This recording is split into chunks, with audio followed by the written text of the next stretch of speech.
Hi, today I'm paired with me Oppo A57s and I'll show you how to create home screen folders on this device.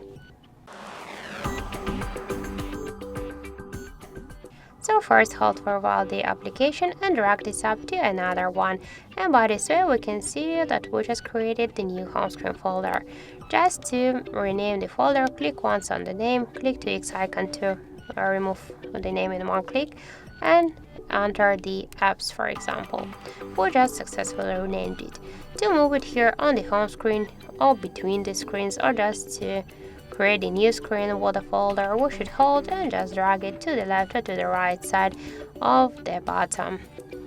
Just if you wanna remove the application from the folder, you should hold it and drag it to the home screen if you wanna stay with this application here on the home screen. But if you wanna remove it from the folder or from the home screen, just tap here to remove, and from the home screen tap to remove icon. But don't worry, you just remove the item, you'll stay with this application here in the apps menu. Also, we can remove all of the applications in the folder in one click, so we can remove, and we'll just remove the folder with the apps. Also, we can remove only the folder by this way, and we'll stay with this application here on the home screen. So that's it. Thank you for watching, and if you find this video helpful, don't forget to leave a like, comment and to subscribe our channel.